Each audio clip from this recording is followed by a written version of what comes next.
वागर्थाविव संपृक्तौ वागर्थ प्रतिपत्तये जगतः पितरौ वंदे पार्वती परमेश्वरौ. नमस्सभाये. मंचावर म्हणजे अधिमंच आणि उपमंच जे ज्येष्ठ श्रेष्ठ ज्ञानीजन गुरुजन उपस्थित आहेत, विद्यमान आहेत, त्यांच्या चरणी सादर अभिवादन करतो. आणि जो कळीचा मुद्दा आहे त्यालाच सुरुवात करतो. कळीचा मुद्दा सुरुवात करण्यापूर्वी येथे मला समर्थांचा एक मनाच्या श्लोकातला श्लोक उद्धृत करावासा वाटतो. हिताकारणे बोलणे सत्य आहे, हिताकारणे सर्व शोधून पाहे, हिताकारणे बंड पाखांड वारी, तुटे वाद संवाद हा हितकारी. हा श्लोक उद्धृत करण्याचं कारण असं की आज आपल्या एका वाहिनीचंही विमोचन किंवा लोकार्पण झालं आणि त्यामध्ये त्याच्या शीर्षकामध्ये ज्यांनी या शीर्षकाची योजना केली आहे त्या तिथे एक मेघ ज्ञानबाची मारून ठेवलेली आहे की संवाद हा शब्द तिथे योजलेला आहे. प्राज्ञपाठशाळेचं जे काम इतकी वर्ष अव्याहतपणे सुरू आहे त्यातलं सगळ्यात महत्त्वाचं सूत्र हा संवाद आहे.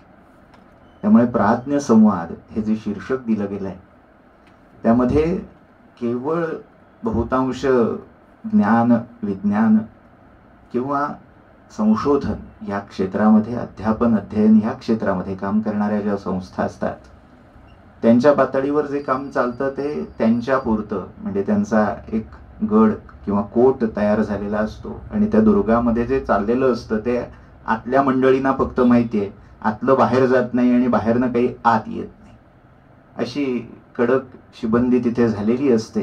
त्यामुळे मग नेमकं काय चाललंय हा प्रश्न वारंवार उपस्थित केला जातो. पण प्राज्ञपाठशाळा मंडळाचं वैशिष्ट्य असं आहे की तिथे जे चालतं त्यामध्ये हा अखंड संवाद, हे संवाद सूत्र जपलेलं आहे की इथे जे काही होतंय ते समाजासाठी आहे आणि त्यामुळे समाजासाठी असल्यामुळे आड पडदा की हे काहीतरी चाललंय आणि तुम्हाला कळेल असं काही नाही, असा कुठेही भाव, असा कुठेही सूर इथल्या कुठल्याच कामामध्ये किंवा इथल्या कार्यकर्त्यामध्ये आलेला नाही.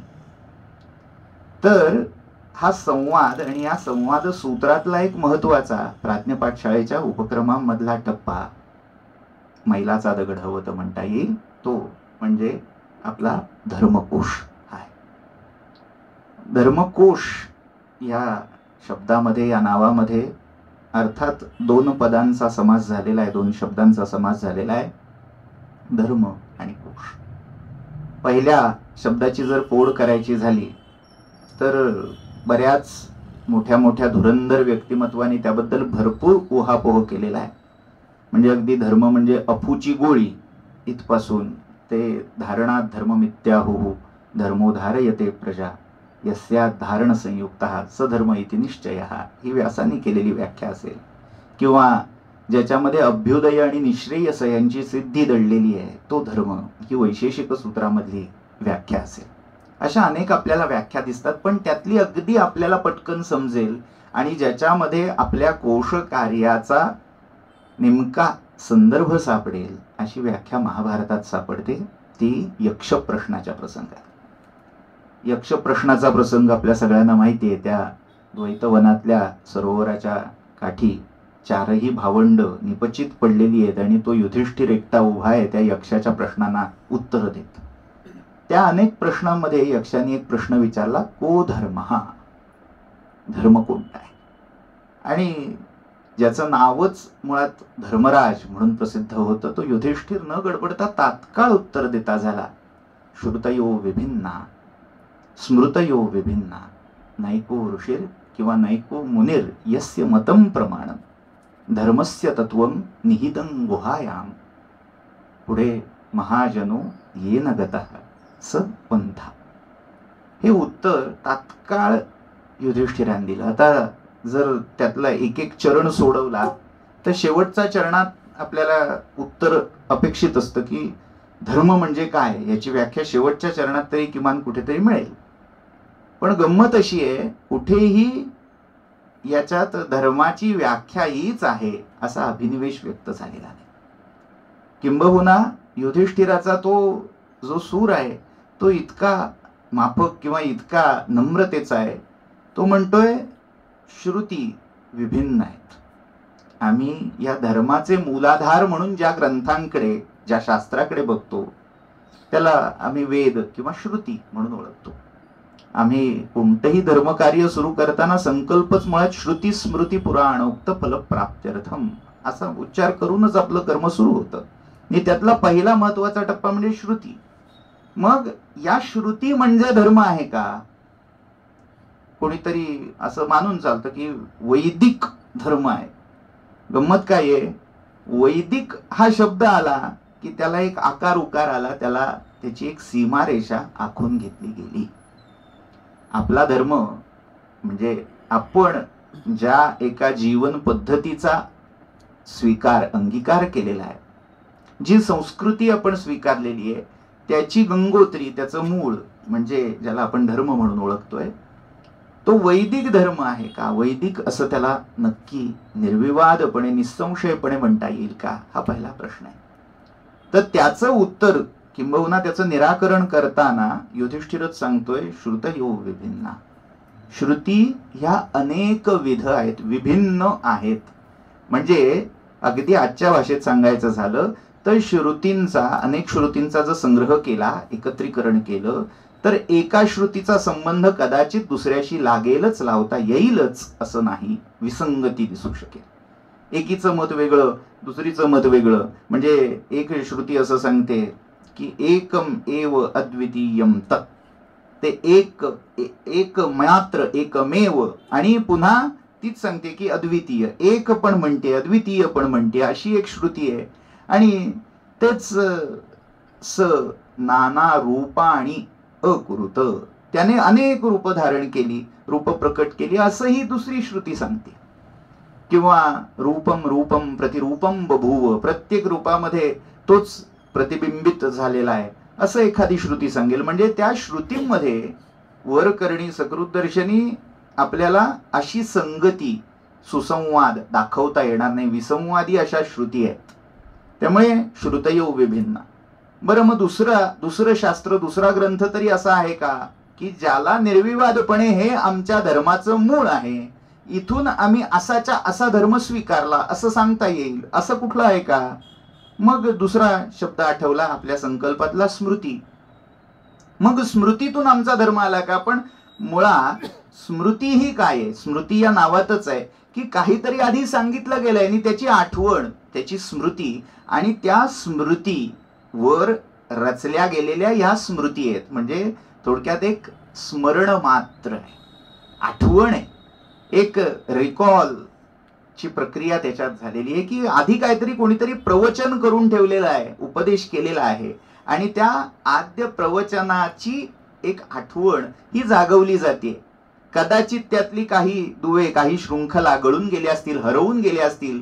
विनष्ट श्रुतिवाद ज्याला म्हणतात, अनेक शाखा लुप्त झालेल्या आहेत. मग त्याच्यामध्ये हरवलं असेल, पण जेवढं आठवलं, जेवढं मिळालं तेवढं स्मृती रूपात संकलित करून ठेवलं. मग या स्मृती तरी त्यांच्यात तरी एकवाक्यता आहे का? मग आम्ही मनु मानतोय, याज्ञवल्क्य मानतोय, नारद मानतोय, अनेक. आता ते स्मृतिकार 18 मुख्य स्मृती आणि उप अशा मानल्या तर जवळजवळ 181 ते 82 स्मृती आपल्याला दाखवता येतात. मग या स्मृतींना आम्ही निर्विवादपणे धर्माचं प्रमाण म्हणून, त्याच्यात जे सांगितलंय ते धर्म म्हणून स्वीकारतोय का?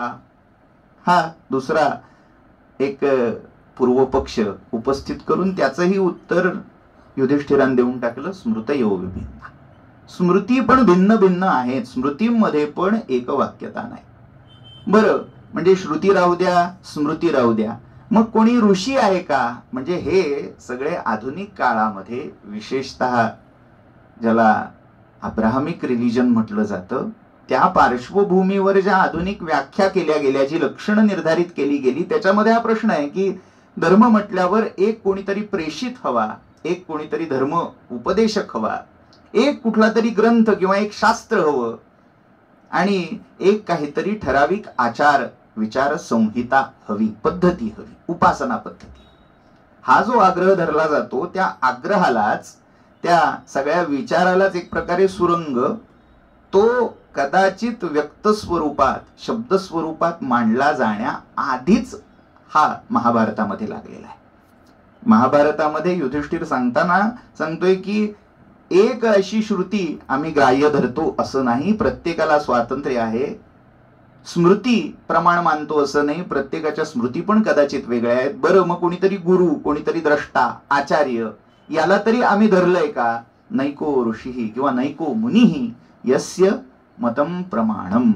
एक असा मुनी किंवा ऋषीही नाही की ज्याचं मत सर्वथैव ग्राह्य आणि सर्वथैव अग्राह्य असं ठरवून, कोणाला ग्राह्य अग्राह्य असं करून आम्ही शेवटचा हा आमचा प्रेषित आहे म्हणून घोषित करत नाही. तो ऋषी आहे, त्याला त्याच्या सत्याचं दर्शन झालंय. म्हणजे जसं इथेही दर्शनामध्ये महत्वाची जी कथा कायम उद्धृत केली जाते किंवा न्याय सांगितला जातो, अंधगजन न्यायेन. या आंधळ्यांना जसा हत्ती दिसला, ज्याला जो भाग मिळाला तेवढाच त्याने तो हत्ती म्हणून घोषित केला, तसं काहीसं ह्या दर्शन ज्यांना प्राप्त झालं, जे दार्शनिक किंवा ऋषी द्रष्टे आहेत त्यांच्याही बाबतीत म्हणता येतं. त्यामुळे एक ऋषीही आम्ही ग्राह्य धरत नाही. म्हणजे ना एक श्रुती, ना एक स्मृती, ना एक ऋषी. मग असं असताना जो प्रश्न मूळ आलाय को धर्म हा, तर त्याच्याबद्दल काय, तर तिथे मोघम शब्दात संभावना केली आहे युधिष्ठिराने. धर्मस्य तत्वम निहितं गुहायाम. या धर्माचं मूळ रूप, मूळ तत्व, तथ्य जे काही आहे ते गुहायाम, अशा एका गूढ ठिकाणी दडलेलं आहे, जिथपर्यंत आजपर्यंत सहसा सामान्य मती बुद्धी पोहोचलेली नाही. अगदी हजारांमध्ये एक, मनुष्याणाम सहस्रेषु कश्चित यतति सिद्धये यततामपि सिद्धानाम कश्चिन मां वेत्ति तत्वतः. या गीतोक्तीप्रमाणे एखादा, हजारातला एखादा त्या धर्माच्या मूळ तत्वापर्यंत पोहोचतो आणि मग तो सांगतो, त्याची नवी स्मृती, त्याची नवी कदाचित श्रुती, पुराण, आगम ही तयार होतात. म्हणजे मूळच्या श्रुती स्मृती तशाच राहतात, एक नवी स्मृती प्रचलित होते. हेच आपल्या धर्मशास्त्राचं मूळ रूप आहे. म्हणजे एवढे सगळे ग्रंथ, एवढं वैविध्य, एवढी विभिन्नता असूनही ज्याच्यातली एक सूत्रता, एक वाक्यता किंवा एकात्मता कुठेही कुंठित किंवा खंडित झालेली नाही असा. मग याचं प्रमाण काय, तर महाजनो येन गतस्स पंथा. जे महा म्हणजे ज्यांचा आचार विचार या दृष्टीने महनीयत्व निर्विवाद आहे, ते जे तुम्हाला दाखवतील, ते जसं वागतील. म्हणून तैत्तिरीय उपनिषदातला जो दीक्षांत उपदेश आहे शिक्षावल्लीतला, त्या शिक्षावल्लीमध्ये त्यांनी सांगितलंय, ये अलुक्षा, ज्यांच्या वर्तनामध्ये, ज्यांच्या विचारामध्ये कुठे एवढंस सुद्धा छिद्र नाहीये, वाव नाहीये बोट ठेवायला, ते जे ज्या पद्धतीचं, ज्या पद्धतीने आचरण करतात, ते ज्याला धर्म म्हणतात, त्याचं अनुसरण मात्र करावं. म्हणजे धर्म म्हणजे नेमकं काय, तर महाजनानुसरण हे धर्माचं सर्वसामान्यपणे ग्राह्य असं रूप आहे, असा निश्चय किंवा असं उत्तर तिथे युधिष्ठिर यक्षाला देतोय. म्हणजे धर्म म्हणजे नेमकं काय, कुठल्याही एका ग्रंथामध्ये सांगितलेला धर्म नाही, कोणी एका ऋषीने सांगितलेला धर्म नाही, पण तिथे तो महाजनो येन गतस्स पंथा. आता महाजन हा समास दोन प्रकारे सोडवता येणार आहे. एक, जो खरंच महनीय आहे गुणांनी, विचारांनी, बुद्धीनी, कर्मानी, त्या जनांचं अनुसरण. आणि दुसरं महा म्हणजे क्वालिटी बरोबर क्वांटिटी असा जर निकष लावला, तर बहु जन ज्या मार्गाने जातात, आपल्याला कळत नाही, आपल्याला मार्गदर्शक कोणी जर असा महाजन मिळाला नसेल, तर सर्वसामान्य जी समाजाची धाटणी आहे, जशी माऊलींच्या ज्ञानेश्वरांच्या शब्दामध्ये जैसे अनेकांचे रहाटणे, रहाटणे असा शब्द वापरत, तो जसं रहाड गाडगं चालतंय तसं त्याच्यात अलौकिका नो हो आवे, की चार चौघांमध्ये मी उठून दिसलं पाहिजे. म्हणजे मग चार चौघ जे करतील तसं न करता मी काहीतरी माझं वेगळं आणत असेल तर तो धर्म नव्हे. हा एक निर्णायक सूर तिथे युधिष्ठिराने दिलेला आहे. मग आता प्रश्न असा पडेल की ह्याचा आणि धर्मकोशाच्या संकल्पनेचा किंवा रचनेचा काय कुठे संबंध आला, हे सगळं आपण मनाला गडाभर तेल कशाला वापरलं. तर त्याचं कारण असं आहे की धर्मकोशाच्या संरचनेमागे, संकल्पनेमागे हा विचार गृहीत धरलेला आहे. मूळ गृहीतक, मूळ अभ्युपगम म्हणून हे महाभारतात युधिष्ठिराने दिलेलं उत्तर कुठेतरी धर्मकोशाची जी मूळ दृष्टी आहे, जी मूळ व्हिजन आहे, त्याच्यामध्ये अंतर्हित झालेलं किंवा गृहीत धरलेलं आढळतं. मग आपल्या धर्मकोशाकडे वळण्याआधी या धर्मकोशाचा इतिहास काय आहे. धर्मकोश असं जेव्हा म्हणतोय म्हणजे पराशर नावाचं एक उपपुराण आहे. त्या पराशर उपपुराणामध्ये कोश, सगळे वेगवेगळे जे ग्रंथ प्रकार आहेत, शास्त्र प्रकार आहेत, त्यांची लक्षणं त्याच्यात दिलेली आहेत. तर त्याच्यात अगदी एक ढोबळ लक्षण दिलेलं आहे की पदार्थ संग्रहो यत्र. पदार्थ संग्रह, पद म्हणजे शब्द आणि त्यांचे अर्थ म्हणजे त्या शब्दांनी जे व्यक्त केलेलं आहे, अशा सगळ्या म्हणजे त्याच्यामध्ये वेगवेगळ्या जाती असतील. जाती याचा अर्थ जाती, मराठीतला जाती नाही, ज्या वेगवेगळ्या प्राणी, पक्षी किंवा वस्तुजात असं ज्याला म्हणावं, त्याबद्दलचा संग्रह ज्याच्यामध्ये केलेला असेल, त्या संग्राहक ग्रंथाला कोश इति उच्यते. असं एक लक्षण ढोबळमानाने तिथे करून ठेवलं. म्हणजे ज्याच्यामध्ये एक धोरणाने, एक तत्वावर आधारित अशा अनेक शब्द आणि अर्थांचा संग्रह केलेला आहे, तो कोश असं समजावं. मग या कोशांचा इतिहास जर आपण पाहायला गेलो तर खरं तर वेद यालाच पहिलं कोशत्व द्यावं लागेल. वेदांना कोश म्हणावं लागेल. का तर नैको ऋषिर्यस्य मतम नैको मुनिर्यस्य मतम प्रमाणम श्रुतयो विभिन्ना स्मृतयो विभिन्ना. इथे आपल्याला दिसतं की ऋग्वेदाचंही जे स्वरूप आहे ते गोत्र मंडल रूपामध्ये विभागलेलं आहे. तिथेही एक कोणताही ऋषी नाहीये की बाबा वसिष्ठ सगळ्यात ज्येष्ठ श्रेष्ठ आहेत, ज्ञान वसिष्ठ वसिष्ठापरी ज्ञान योगेश्वरांचे, म्हणून फक्त आम्ही वसिष्ठांनाच ग्राह्य धरतो असं नाही. ऋग्वेदामध्ये केवळ एक मंडल वसिष्ठांचं आहे आणि ते सुद्धा 7वं आहे. मग कौशिक म्हणजे विश्वामित्र असतील, गृत्समद असतील, अत्री असतील, भारद्वाज असतील किंवा काणू असतील, या वेगवेगळ्या ऋषींच्या त्या गोत्रामध्ये जन्माला आलेल्या वेगवेगळ्या द्रष्ट्यांनी जे तत्वदर्शन केलं, त्यांना जे सत्याचे साक्षात्कार झाले आणि ते त्यांनी शब्दबद्ध करून ठेवले, त्यांचं संकलन म्हणजे तो ऋग्वेद. म्हणजे ऋग्वेदाचंही रूप एक प्रकारे कोशात्मकच म्हणावं लागेल. कारण वेगवेगळ्या ऋषींना झालेलं सत्याचं, वास्तवाचं दर्शन, ती सूक्त, ती शब्दावली, ती सुक्तावली किंवा ती मंत्रावली ज्याच्यामध्ये एकत्र संग्रहित केली गेली, तो संग्रह म्हणजे ऋग्वेद.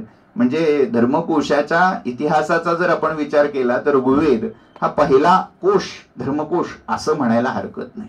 पण तिथे आपण कोश हा शब्द वापरत नाही. तो आर्ष एक काळातला भाग आहे. म्हणजे किंबहुना आर्ष ही संज्ञा पण नंतर आली, त्याच्या आधी हे ऋग्वेदाचं रूप दिसतं. मग आपण ज्याला आजच्या वाङ्मयीन निकषावर कोश असं म्हणतो, त्या प्रयत्नांमधला महत्वाचा धर्मशास्त्रातला कोश हा या महाराष्ट्र भूमीमध्ये जन्माला आला. एकूण भारताचा विचार करता महाराष्ट्र हा सरांनी मगाशी फार महत्वाचा शब्द वापरला, पुरोगामी आहे. आता हा जो पुरोगामी शब्द आहे, ती गंमत अशी आहे की त्याचे जे काही अर्थ आहे, त्याचा जो अर्थ प्रपंच आहे, तो इतका मर्यादित करून टाकलेला आहे.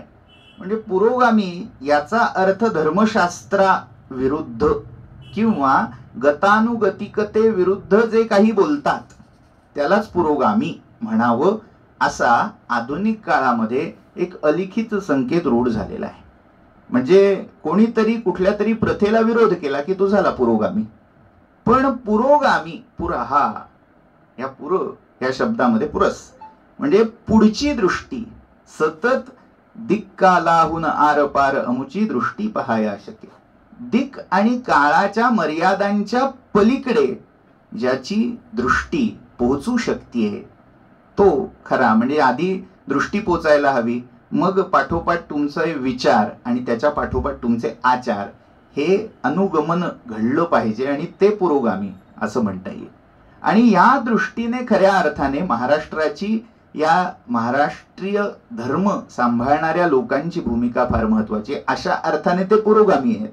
आणि या सगळ्या पुरोगामींच्या इतिहासामध्ये सगळ्यात मोठं नाव आपल्याला जे दिसतं ते म्हणजे 12व्या-13व्या शतकातलं सगळ्यांच्या परिचयाचं नाव हेमाडपंत, म्हणजे हेमाद्री पंडित. हा हेमाद्री पंडित जो करणाधिप म्हणून रामदेवरायाच्या दरबारी प्रसिद्ध होता. जी देवगिरीची यादव सत्ता होती तिथे सर्व तंत्र स्वतंत्र अशी उपाधी घेतलेला मिरवणारा हा हेमाद्री पंडित त्या दरबारात होता. आपल्याला फक्त त्याच्या नावावरून असलेली मंदिर रचना, म्हणजे लोड बेरिंगचं अगदी प्राचीनतम रूप काय असेल या एवढ्या पुरता तो हेमाडपंती देऊळ आहे एवढं माहिती असतं. पण हा हेमाद्री पंडित मूळ त्याचं नाव आहे, त्याला हेमाडपंत ही अपभ्रंश भाषेमध्ये दिलेलं नाव. त्या हेमाडपंतांनी हे द्रष्टृत्व दाखवलं, ही मर्यादा काळाची आणि त्या कालबद्ध झालेल्या मनुष्याच्या दृष्टीची, विचारांची ओळखली. आणि त्यांनी हे ताळलं की दिवसेंदिवस जी काही आता परकीय आक्रमणं होत आहेत, सांस्कृतिक वैचारिक, त्या सगळ्या आक्रमणांच्या पार्श्वभूमीवर आतापर्यंत आलेला जो धर्म आहे किंवा ज्या धर्माच्या संबंधित धारणा आहेत त्या लुप्त व्हायची शक्यता आहे.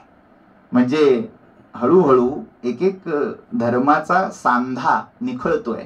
ही जी कल्पना आहे, हे जे मोटिफ आहे धर्माचं, हे फार प्राचीन काळापासून प्रचलित आहे. म्हणजे आपली युगगणना या मोटिफवर अवलंबून आहे. म्हणजे आपल्या सगळ्या प्राचीन ग्रंथांमध्ये, विशेषतः रामायण महाभारतामध्ये जी युगांची नामं दिलेली आहेत, सत्य किंवा कृत, त्रेता, द्वापर आणि कली, याच्यामध्ये हा धर्माचा एक एक सांधा किंवा पाय निखळत असल्याचा भाव ध्वनित झालेला आहे. म्हणजे त्रेता हे जे नाव आहे, त्रेतायुग म्हणजे क्रमांक दुसरा आहे त्या त्रेतायुगाचा.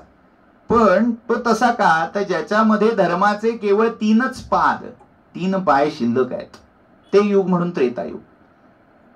तिसरं युग आहे पण त्याला द्वापर असं नाव मिळालं, कारण ज्याच्यामध्ये तो धर्म केवळ 2 पायावर उभा राहिला, शिल्लक राहिले 2 पाय, म्हणून त्याला द्वापर असं नाव पडलं. म्हणजे या कालाच्या बरोबर धर्म हळूहळू निखळत जातोय किंवा आपलं रूप टाकत जातोय, कदाचित कात म्हणा किंवा पाय म्हणा, तो त्याचा हरवतोय. ही दृष्टी ठेवून हेमाद्री पंडितांनी सगळ्यात पहिला एक असा एन्सायक्लोपीडिया सिद्ध केला. आणि तो एन्सायक्लोपीडिया, तो विश्वकोश जो धर्मविषयक होता, त्याचं नाव होतं चतुर्वर्ग चिंतामणी.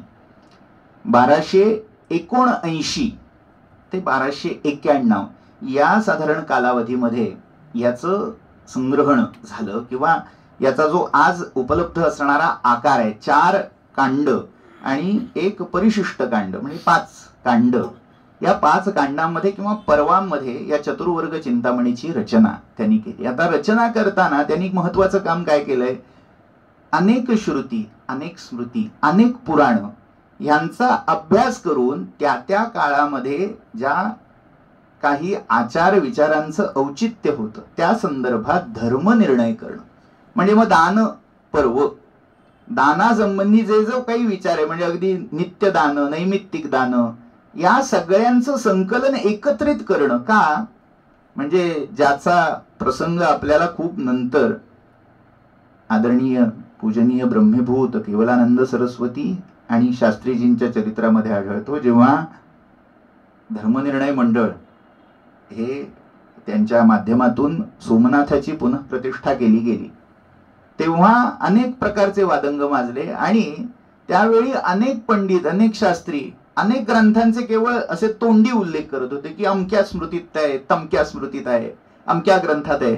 पण त्यांना विचारलं की हा ग्रंथ कुठं आहे, ही वचनं कुठं आहे, कशाच्या आधारे बोलताय, कोणाकडेही त्याचं छापील किंवा लिखित असं स्वरूप उपलब्ध नव्हतं. म्हणजे मग बरेच वेळा याच्यामध्ये प्रक्षिप्त भाग, म्हणजे आपल्याला जर उत्तम छंदशास्त्राचं ज्ञान असेल तर मी अनुष्टुभामध्ये स्मृती पाडून त्या एखाद्या स्मृतिकाराच्या नावावर जर टाकून देत असेल तर इथे भेसळीला, इंटरपोलेशनला वाव आहे हे ओळखून त्यावेळी म्हणजे केवलानंदानी आणि अर्थात शास्त्रीजींनी हे सगळे ग्रंथ कुठेतरी एकत्र संग्रह स्वरूपात राहावेत, असावेत, दिसावेत, पाहता यावेत, यासाठी ही पुढची आखणी केली. तर ही दृष्टी पहिल्यांदा हेमाद्री पंडितांनी तिथे लावली आणि त्यांनी अशा बहुत अनेक स्मृती पुराण या सगळ्यांचा संग्रह करून, म्हणजे त्यावेळचं एक मोठं आर्काईव्ह सेंटर भारतामध्ये 4 दिशांना 4 मोठी आर्कायव्हल सेंटर्स असं ज्यांना म्हणता येईल, त्यातलं एक प्रसिद्ध म्हणजे काश्मीरमधलं शारदा मंदिर हे एक होतं.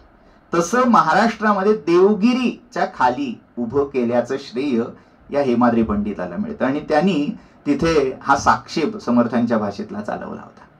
आणि हे सगळं चतुर्वर्ग चिंतामणीचं रूप समोर आलं आणि पुढे त्याचा उपयोग अगदी 17व्या-18व्या शतकापर्यंत धर्मप्रमाण शोधनासाठी होत होता हे आपल्याला दिसतं.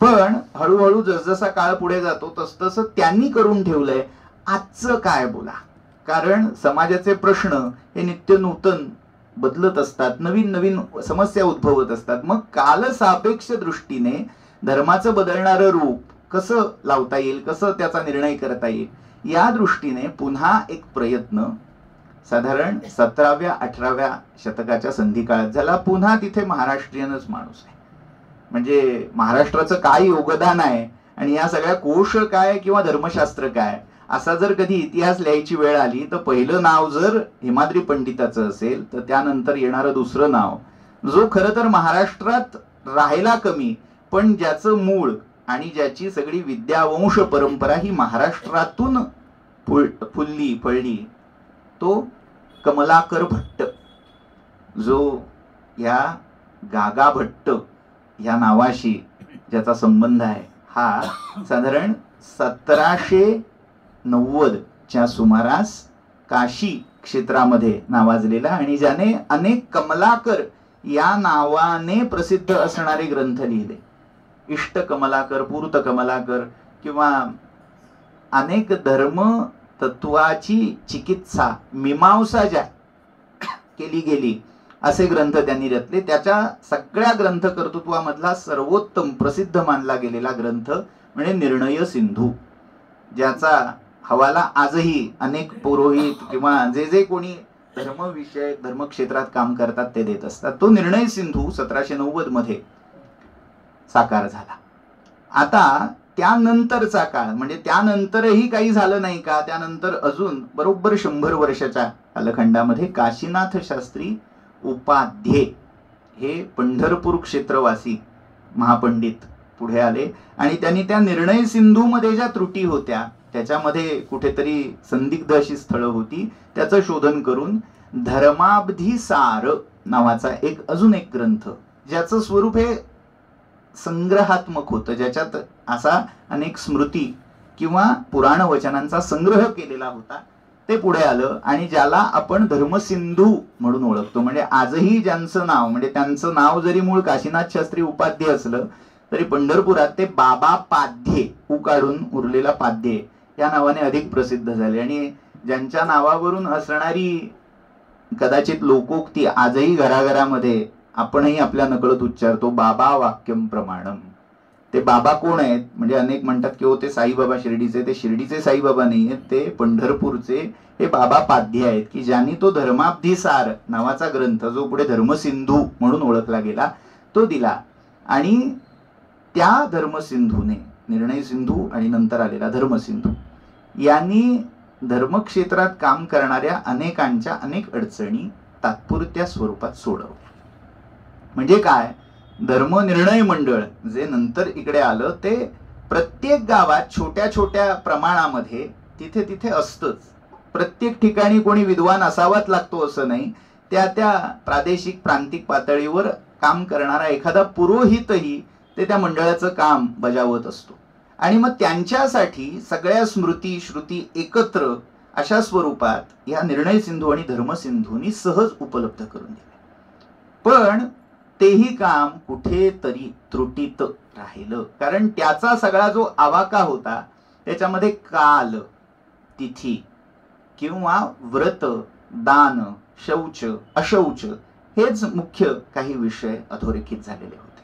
त्यामुळे त्या वर्णनाच्या म्हणजे जे सूत्र सुरुवातीला स्वीकारलेलं होतं त्याच्या ओघामध्ये जेवढे आलं तेवढ्याच विषयांचा वचनांचा संग्रह या सगळ्या ग्रंथांमध्ये होता. पण या सगळ्या मर्यादा लक्षात घेऊन, म्हणजे जिथे चतुर्वर्ग चिंतामणीची मर्यादा आहे, जिथे निर्णय सिंधू धर्मसिंधूची मर्यादा आहे, या सगळ्या मर्यादा त्यांच्या सीमा लक्षात घेऊन पुढच्या काळात अजून एक द्रष्टा महाराष्ट्राच्या भूमीत जन्माला आला आणि वाई ही जी ज्यांची कर्मभूमी झाली ते ब्रह्मीभूत केवलानंद सरस्वती. म्हणजे खरं तर जेव्हा यती परंपरेचं स्मरण असतं तेव्हा ते त्रयीचं केलं जातं. म्हणजे प्रज्ञानंद सरस्वती असतील, केवलानंद आणि त्यांचे शिष्य म्हणजे शास्त्रीजी, ज्यांच्या स्मृती प्रित्यर्थ आपण इथे एकत्र झालेलो आहोत. तर या त्रयींच्या म्हणजे मूळ प्रेरणा ही कुठेतरी प्रज्ञानंद सरस्वती यांच्याकडून प्राप्त झाली. केवलानंदानी त्या बीजाचा वटवृक्ष केला आणि त्या वृक्षाची जी फळं लागली ती शास्त्रीजींच्या रूपात, त्यांच्या कार्याच्या रूपात आपल्याला आजही चाखायला मिळते. तर ही धर्मशास्त्रातल्या अशा सगळ्या उपलब्ध अनुपलब्ध, चर्वित किंवा अचर्वित, चर्वित हा शब्द मी अशासाठी वापरतो की अनेक असे विषय आहेत की ज्याच्यावर भरपूर खल वेगवेगळ्या प्रांतात झालेला आहे. तर असा सगळा हा आवाका, ज्याला खऱ्या अर्थाने सिंधू म्हणता येईल, तो एकत्र करून आणि त्या मूळ ग्रंथांच्या उद्धरणांसहित वचनांसहित देण्याचा जो साक्षेप केवलानंदानी आणि शास्त्रीजींनी मांडला तो म्हणजे आपला धर्मकोश. मग बरेच वेळा असं होतं, आम्ही प्राज्ञपाठशाळा मंडळाशी संलग्न आहोत, आम्ही काम करतो, पण नेमकं हे धर्मकोश काय करतात, याच्यात काय आहे, आमच्यासाठी काय, आम्हाला याचा उपयोग कसा, आम्ही कसा हा वापरावा, असे प्रश्न वारंवार उपस्थित होतात.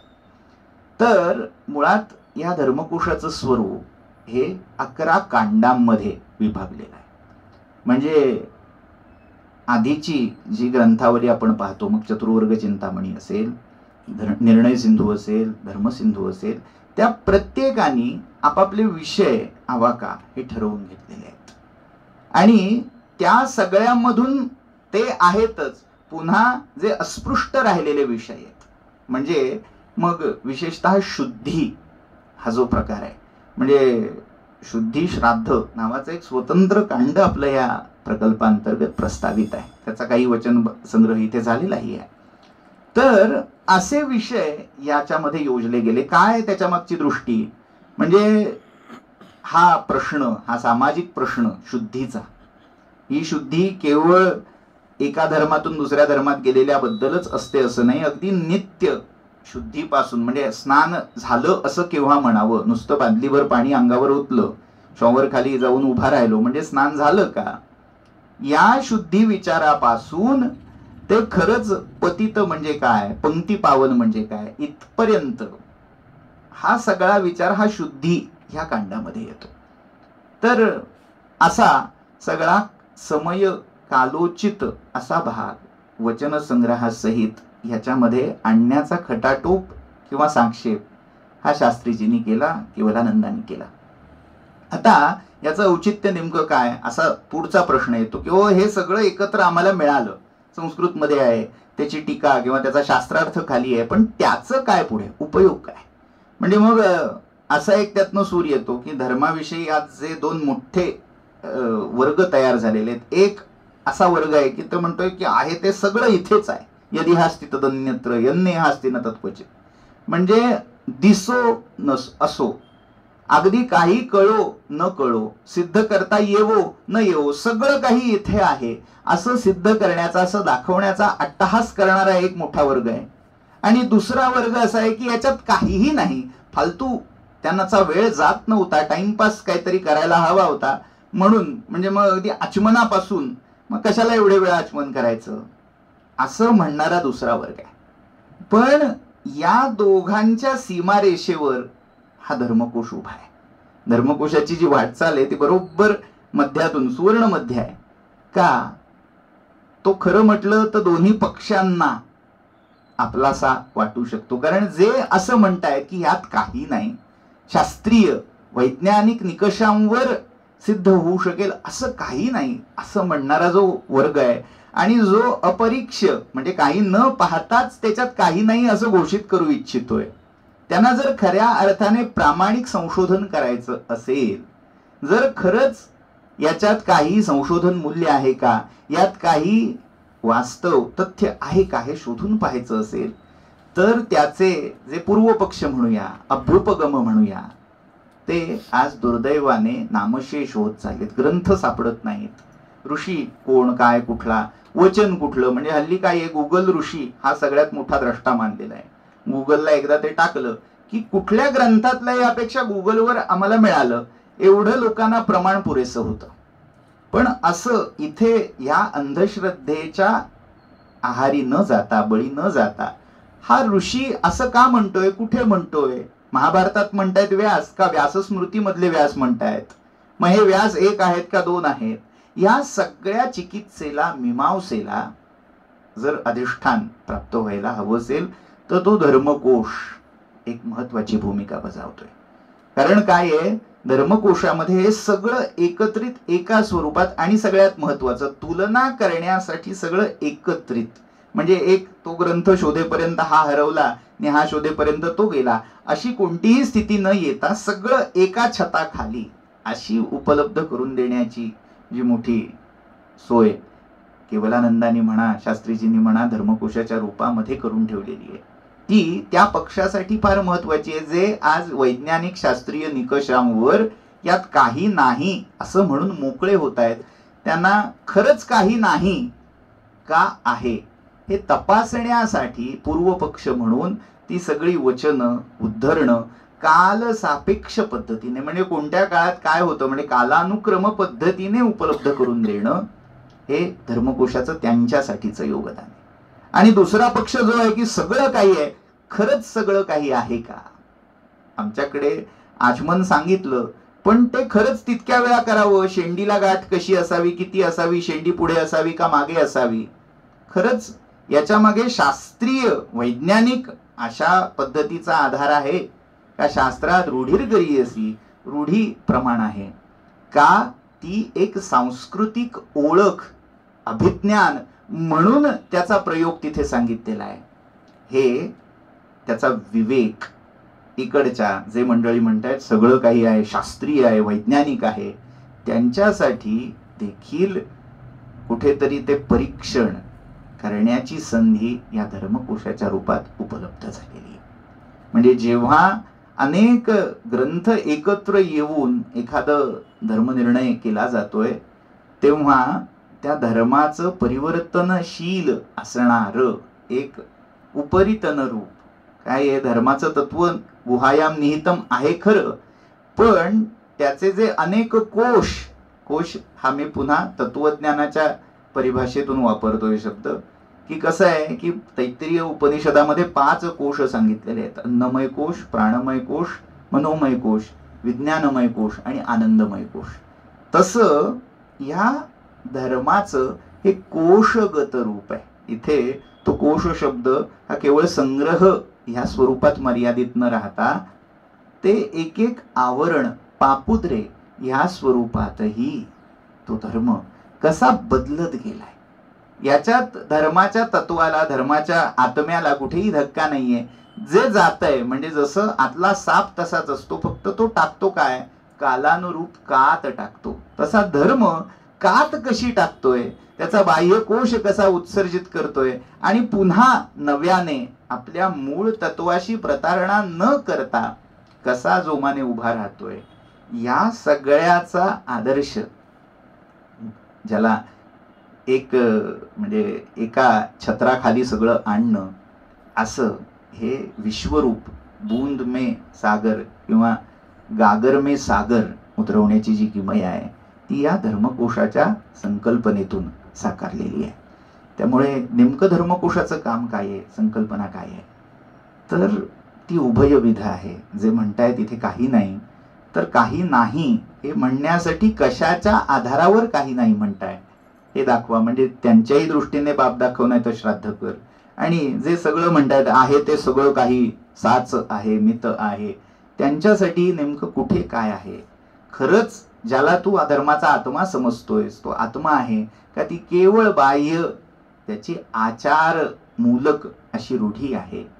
या सगळ्याचा एक साक्षेप आपल्याला या धर्मकोशाच्या रूपात मांडलेला दिसेल. मग प्रश्न असा पडतो की सुरुवातीला ते जे समर्थांचं वचन मी उद्धृत केलं ते कशासाठी? हिताकारणे बोलणे सत्य आहे. तर सगळ्याचा उद्देश हा जसा मी म्हटलं संवाद आहे, त्या संवादाबरोबरीनेच व्यष्टी आणि समष्टीचं, समाज आणि व्यक्ती या उभयतांचं हित साधन हा आहे या कोशाचं. म्हणजे गमत काय आहे, पुन्हा पुन्हा महाराष्ट्राच्या इतिहासावर जायला मला आवडतं, कारण तो माझ्या अभ्यासाचा एक जिव्हाळ्याचा विषय आहे. महाराष्ट्राच्या इतिहासातले 2 जोशी फार मोठे आहेत. म्हणजे जोशी या आडनावाचं प्राबल्य आणि प्रभाव पाहता, म्हणजे मुळात जे आडनाव ज्योतिष या शब्दापासून अपभ्रष्ट झालेला आहे तो जोशी. म्हणजे महादेव शास्त्री जोशी असतील नाही तर लक्ष्मण शास्त्री जोशी असतील, 2 महत्वाचे कोश ह्या जोशांनी दिले. त्यातला एक आहे महादेव शास्त्री जोशींनी दिलेला, तो संस्कृती कोश आहे, ज्याच्यामध्ये धर्माची पुढची अवस्था, संस्कृती ही धर्माची पुढची अवस्था आहे, ती गंगा आहे. पण त्याची जी मूळ गंगोत्री आहे तो धर्म, त्याचा मूलाधार हा आपल्याला लक्ष्मण शास्त्री जोशांनी आणि त्यांचे गुरु केवलानंदांनी या धर्मकोशाच्या रूपात घालून दिलेला आहे. सुदैवाने संस्कृती कोश झाला, गंगा आटोक्यात आली, पण अजून गंगोत्रीचा थांग काही केल्या लागत नाहीये. जे काढण्याचं काम आपण यथाशक्ती यथामती या धर्मकोश प्रकल्पाच्या रूपाने अनेक पातळ्यांवर करत आहोत. अर्थात आपल्या सगळ्यांच्या शुभेच्छा, आशीर्वाद, मार्गदर्शन याच्यामुळे ते काम चाललेलं आहे. पण त्यातलं सगळ्यात महत्वाचं सूत्र हिताकारणे हे आहे. म्हणजे तो संस्कृतच्या लोकांची मक्तेदारी कशी आहे, कसं सगळं त्यांना कळतं, किती भारी आहेत हे दाखवण्यासाठी तर तो नाही, तर या धर्माचं जे व्यष्टी समष्टी हितकर असं रूप आहे. हिताकारणे बोलणे सत्य आहे. त्यातली वचन प्रत्येक वचन हे त्या करुणेतून, त्या समाज आणि व्यक्तीविषयीच्या कारुण्यातून, त्या ऋषीच्या मुखातून उद्भवलेला आहे. आणि अर्थात त्याचा संग्रह ही हिताकारणेच आहे. दुसरं सर्व शोधून पाहे, सगळे शास्त्र संभार जे आपण शोधतो, जे एवढा वचन संग्रह करतो, म्हणजे असं वाटेल की हे एवढंसं पुस्तक करायला एवढ्याचे आपण पाहिलं. म्हणजे या निमित्ताने आज त्याचं पुनर्लोकार्पण झालं आणि आजचा मुहूर्तही फार महत्वाचा आहे. गंगा दशहरा आज सुरू होतो. म्हणजे गंगाजळे गंगा पूजा, त्वदीयम वस्तू गोविंद तुभ्यमेव समर्पय. तसं गंगेचं पाणी घेऊन गंगेला अर्घ्य द्यावं, तसा हा योग आहे की सगळ्यांच्या शुभेच्छातून जो पुन्हा प्रकाशित झालेला हा धर्मकोशाचा एक खंड, मंत्र ब्राह्मणोपनिषद कांड किंवा उपनिषद कांड असेल किंवा मीमांसा कोश असेल, त्याचं लोकार्पणही आजच्या पुनर्लोकार्पण असं होत आहे. त्यामुळे त्यामध्ये जे काही सगळं शोधन आहे, म्हणजे शोधन हे दोन्ही प्रकारचं, शोधाशोध अशा अर्थी, आणि जे फल्गू आहे त्यातलं जे सारवत आहे त्याचं ग्रहण, हे सगळं ते पण हिताकारणे आहे. एवढा सगळा वचन संग्रह पाहिलात म्हणजे खरंच आपल्यापैकी ज्यांना शक्य आहे त्यांनी पुणे उपकेंद्रात त्या कार्यालयामध्ये येऊन बघा. कार्यकर्त्यांना बसायला जागा कमी आहे. बहुतांश सगळा त्या पुस्तकं आणि तो वचन संग्रहाची कार्ड यांनी भरलेला तो परिसर पाहिल्यावर हे एवढं, आणि ते प्रकाशित होताना एवढंसं का होतंय ते सर्व शोधून पाहे. आणि त्यातलं जे हितकर आहे ते मित असं करून मांडण्याचं कौशल्य सगळेच पणाला लावत असतात. हिताकारणे बंड पाखांड वारी, हेही फार महत्वाचं आहे. कारण जे काही अपभ्रंश भाषेतले नव्हे, या धर्मशास्त्राच्या प्रांतातले होऊ पाहतात, होत असतात. प्रत्येक काळाच्या टप्प्यामध्ये हे होतच असतात. म्हणजे अगदी समर्थांसारख्या द्रष्ट्यालाही अपराधी जन चुकतची गेले तुझा तुची सावरी कल्याण करी असं त्याला कळवळून सांगावंसं वाटलं. त्यामुळे ते जे स्खलन आहे हे गृहीत धरून जिथे स्खलनशीलता आहे त्याचं शोधन, त्याचा त्याग करून पुन्हा ते बंड पाखांड वारून हिताकारणे पुन्हा आपल्या मूळ पदावर आणणं. आणि सगळ्यात महत्वाचं तुटे वाद संवाद हा हितकारी. तो हितकारी संवाद भले वादाच्या रूपात असेल पण त्यातलं सम हे सूत्र कायम ठेवून हा धर्मकोश करतो आहे. त्यामुळे या धर्मकोशाची ही मूळ कल्पना संवाद आणि हित ही पुन्हा इथे मांडतो. आणि कदाचित वेळ उलटून गेलेली आहे, त्याबद्दल क्षमा याचना करून थांबतो. नमस्कार. मीमांसा कोश काय आहे सांगतो? थोडक्यात सांगतो प्रयत्न, म्हणजे गुरुजींसमोर असताना मी बोलणं धार्ष्टी आहे. आपल्याकडे षड्दर्शनांची परंपरा आहे. 6 दर्शनं आस्तिक म्हणून प्रसिद्ध आहेत आणि 3 नास्तिक दर्शन आहेत. तर त्यामध्ये पूर्व मीमांसा हे एक दर्शन आहे. सांख्य, योग, न्याय, वैशेषिक, मीमांसा, त्यात पूर्व मीमांसा आणि उत्तर मीमांसा. उत्तर मीमांसा म्हणजे ज्याला वेदांत म्हणून आपण ओळखतो. आणि त्यातली जी पूर्व मीमांसा किंवा केवळ मीमांसा नावाने जी प्रसिद्ध आहे, 12 लक्षणी किंवा 16 लक्षणी, त्याचे मूळ प्रवर्तक जैमिनी मुनी मानले जातात. त्या जैमिनींचा जो सगळा तो दर्शन भाग आहे, अर्थात मीमांसा याच्यामध्ये मा धातू आहे, मोजमाप करणं, ज्याच्यामध्ये चिकित्सा आहे. म्हणजे आपल्याकडची सगळ्यात मोठी गोष्ट काय आहे, अगदी वेद जरी झाले, श्रुती जरी झाले, तरी त्या मीमांसेला, चिकित्सेला ओपन आहेत. कुठेही याच्यावर असं का, असं विचारायची बंदी आपल्या कुठल्याही पूर्वसुरींनी घातलेली नाही. आणि ते असं का, इतकंच का, असं कसं, या सगळ्याची मीमांसा ज्या दर्शनाने केली, विशेषतः वेदाचा पूर्व भाग म्हणजे ज्याला आपण कर्मकांड म्हणून ओळखतो, त्या कर्मकांडाविषयी, यज्ञयागांविषयी श्रौतसूत्र, त्यातले काही विशेष आचार, या संबंधी चिकित्सा ज्या दर्शनाने केली, ते दर्शन म्हणजे पूर्व मीमांसा दर्शन. त्याची सूत्र म्हणजे त्याचा आकर ग्रंथ जर आपण म्हटलं तर तो आकर ग्रंथ आहे जैमिनींची सूत्र, मीमांसा सूत्र. त्याचं मूळ म्हणजे ते ज्या श्रुतिवाक्यांची चिकित्सा करतं, ती श्रुतिवाक्य मूळ वेदातल्या ब्राह्मण भागात आणि श्रौतसूत्रामध्ये आलेली आहेत. म्हणजे त्याचं मूळ आपल्याला संहिता, ब्राह्मण आणि श्रौतसूत्र ह्या भागात मिळतं. त्याच्या पुढचा जो भाग आहे तो भाष्य, शाबर नावाचे मोठे आचार्य होऊन गेले, त्यांचं भाष्य त्याच्यावर आहे. आणि शेवटचा टप्पा म्हणजे लवाक्षी भास्कर असतील, कुमारी लभट्ट असतील, प्रभाकर मिश्र असतील, मुरारी मिश्र असतील, अशा अनेक उत्तरवर्ती आचार्यांनी त्याच्यावर प्रकरणात्मक, निबंधात्मक अशा रचना केलेल्या आहेत. काही वृत्ती, वार्तिक यांची रचना केलेली आहे.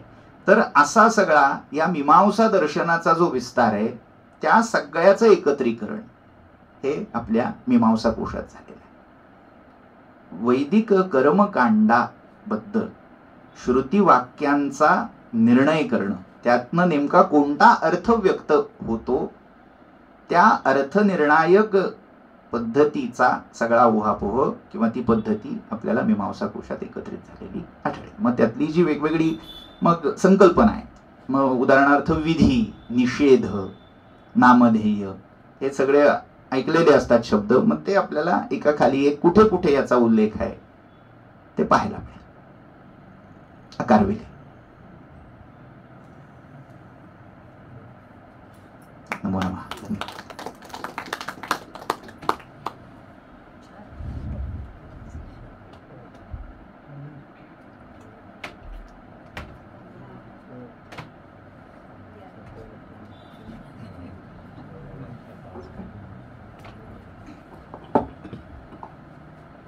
नमस्कार. तर्कतीर्थाच्या 31व्या स्मृतिदिनानिमित्त आपण इथे जमलेलो आहोत. त्यांच्या स्मृतीला मी सर्वप्रथम अभिवादन करते आणि त्यांच्या गुरूंच्या आणि प्राज्ञ पाठशाळा मंडळाच्या मर्मबंधातली ठेव असलेला जो धर्मकोश प्रकल्प, त्याच्याविषयीचं अतिशय माहितीपूर्ण, अभ्यासपूर्ण आणि त्याच वेळेला अतिशय रसाळ शैलीत असं जे विवेचन आपण केलं, त्याहून अधिक औचित्य आजच्या प्रसंगाचं काही दुसरं असेल असं मला वाटत नाही. आपल्या सर्वांच्या वतीनं मी पहिल्यांदा वक्त्यांचं मनपूर्वक अभिनंदन करते. आणखीन बराच वेळ असं हे व्याख्यान चाललं असतं तरी आम्हाला आवडलं असतं. जाऊ दे, आम्ही उशिरा घरी पोचलो असतो का, मग काय बिघडलं नसतं. मी केवळ समुदाचार म्हणून इथं उभे राहिले. मला माहिती आहे की आपल्याला त्यांचंच व्याख्यान जास्त आवडलं असतं, पण अध्यक्षांना 4 शब्द बोलण्याची गरज असते आणि म्हणून मी फक्त बोलतेय. पण माझ्या नंतर लक्षात आलं, हे सगळं ऐकल्यानंतर, की मला ज्या 1-2 गोष्टी सांगायच्या होत्या त्या त्यांनी सांगून टाकलेल्या आहेत. त्याच्याकडे मी नंतर येते. पण मुख्य म्हणजे धर्मकोश हे नाव आपण नेहमी ऐकलेलं असतं, पण धर्मकोशाचे पूर्वसुरी आपल्याला काही माहिती नसतात. आणि त्यांनी आपल्याला मध्ययुगीन काळापासून जी इतिहासाची सफर घडवली, त्यामध्ये त्यांनी आपल्याला हे सगळ्या मंडळींची भेट घडवली. हेमाद्री, कमलाकर भट्ट आणि ही सगळी अभिमानाची स्थळं, याचं कारण हे सर्व मंडळी आपल्या महाराष्ट्रातली. म्हणजे केवलानंदांनी जे काम केलं ते शिखरभूत असं काम का मानलं जातं किंवा जावं, याचं उत्तम मीमांसा, पूर्व नव्हे मीमांसा त्यांनी अतिशय चांगल्या पद्धतीनं मांडली. आणि चतुर्वर्ग चिंतामणी, निर्णय सिंधू, धर्मसिंधू आणि पुढची पायरी धर्मकोश, यामध्ये कशी टप्प्याटप्प्यानं कसा विकास होत गेला हे त्यांनी सांगितलं. सुरुवातीला त्यांनी धर्म ही संकल्पना स्पष्ट केली, कोश ही संकल्पना स्पष्ट केली, आणि त्यात त्यांनी एक महत्त्वाची गोष्ट जी सांगितली. आता त्यांच्या भाषणाचं काही इथे मला परामर्श घ्यायचं कारण नाही, पण माझ्या विचारांच्या जवळ येतं तेवढे मी सांगते.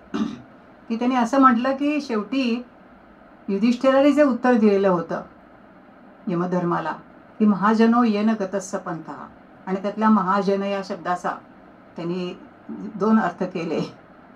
बहुजन मला पटलेला नाही येतो, पण असू दे. पण महाजन हा आता म्हणजे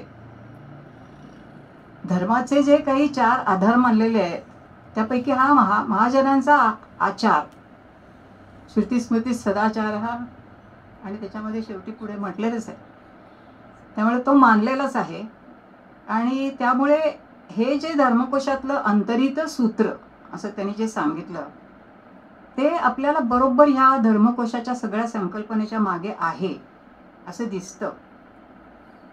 आता त्यांनी मध्ययुगीन काळापासून अलीकडचे याच्यापर्यंत जो इतिहास सांगितला त्याचा धागा पकडून मला असं सांगावंसं वाटतं की धर्मकोशाच्या निर्मितीची संकल्पना जशी आपण पाहतो तशी त्याच्या निर्मिती मागची प्रेरणा ही आपण लक्षात घ्यायला पाहिजे.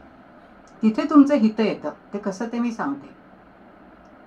धर्मकोशाच्या निर्मितीची प्रेरणा इथे केवलानंद सरस्वती शिकवायला बसलेत. त्यांना सर्व काही वेदवाङ्मय, धार्मिक वाङ्मय याचा त्यांचा अभ्यास झाला आहे, आणि एखाद्या संशोधन संस्थेमधल्या संशोधकाला असं वाटतं की चला आता आपण काहीतरी एखादा प्रकल्प घेऊ. अशा पद्धतीने एक बौद्धिक कसरत या उद्देशाने ती केली नाहीये. धर्मकोशाची निर्मिती जी झाली त्याच्या मागे आत्ता प्रणव गोखले जे म्हणाले की हित हा शब्द अतिशय महत्त्वाचा आहे.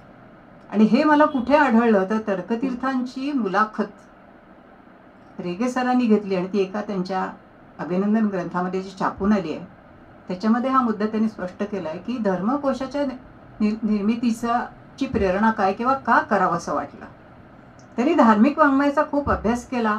त्याच्याबरोबर त्यांनी गिबन वाचला, मिल वाचला, स्पेन्सर वाचला केवलानंदांनी, आणि मग त्यातून त्यांना असं वाटलं की आपला धर्म हा काही असा स्टॅग्नंट एका जागी डबक्यासारखा साचलेला नाही आहे, तर तो परिवर्तनशील आहे. त्याचं सगळं स्पष्टीकरण आता गोखलेने आपल्या व्याख्यानात केलं, त्याबद्दल मी बोलत नाही. हे तर त्यांना कळलंच, पण मुख्य कारण त्यांचं जे होतं ते त्यांच्या समोर जो इतिहास घडला ते होतं, आणि तो इतिहास होता गेला स्वातंत्र्यपूर्व काळातल्या त्यांच्याही आधीच्या शतकापासूनचा. त्याचाही उल्लेख तर्कतीर्थाने केलेला आहे की मेकॉलेने एक मनस्थिती जी निर्माण करून ठेवली होती ती समाजात स्थिरावली होती.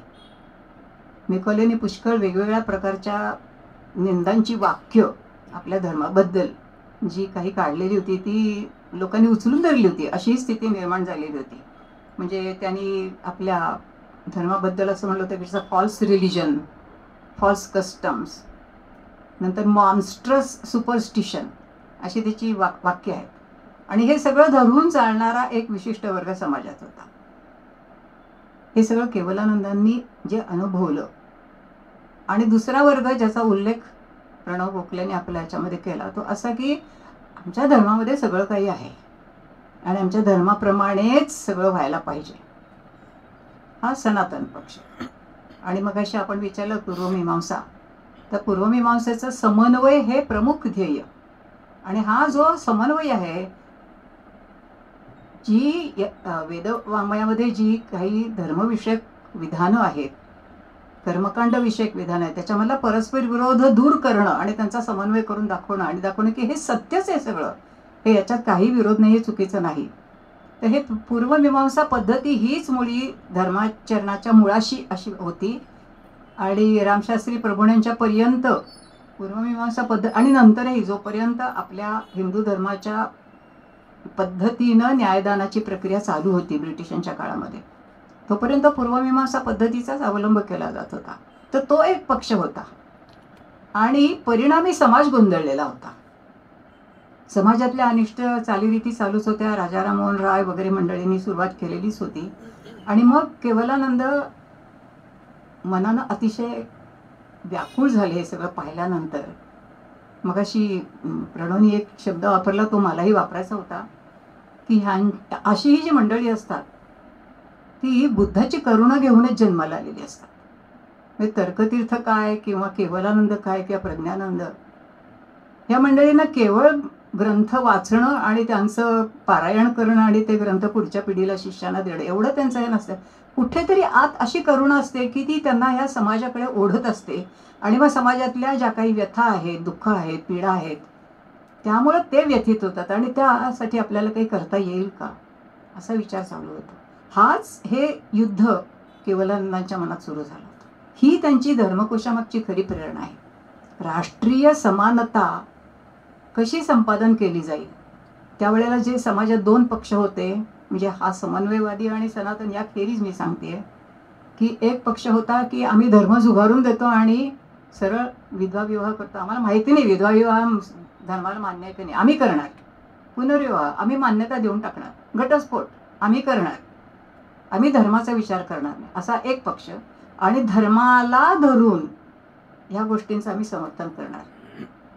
म्हणजे शास्त्राधार हा जो कळीचा शब्द आहे तो पक्ष केवलानंदाने उचलून धरला. आणि त्यासाठी त्यांनी ही सगळी शास्त्रवचनं एकत्र करून त्यांचं म्हणणं असं की ही सगळी वचनं आपण लोकांच्या समोर ठेवू आणि त्यांना निर्णय घ्यायला लावू आणि त्यातून आपण एक असं काही दाखवायचा प्रयत्न करू किंवा सिद्ध करायचा प्रयत्न करू की जे त्यांना स्वतःला आधीच पटलेलं होतं की हा धर्म सगळा काळानुरूप बदलतो आहे.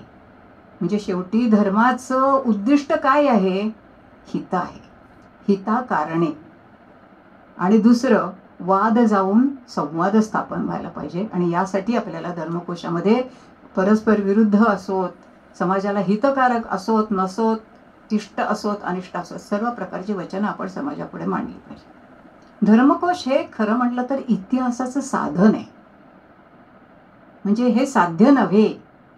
धर्मकोशाची निर्मिती झाली म्हणजे झालं, संपलं सगळं. आणि मग ते ग्रंथालयामध्ये एक रेफरन्स बुकच्या ह्याच्यामध्ये लावलं की काम झालं, असं नव्हे.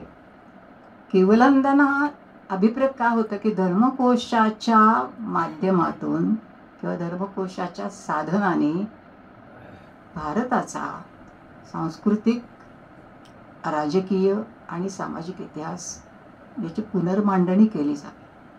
तेव्हा हे इतिहासाचं एक महत्त्वाचं साधन म्हणून धर्मकोशाची निर्मिती, त्याच्यामागची ही खरी प्रेरणा आहे.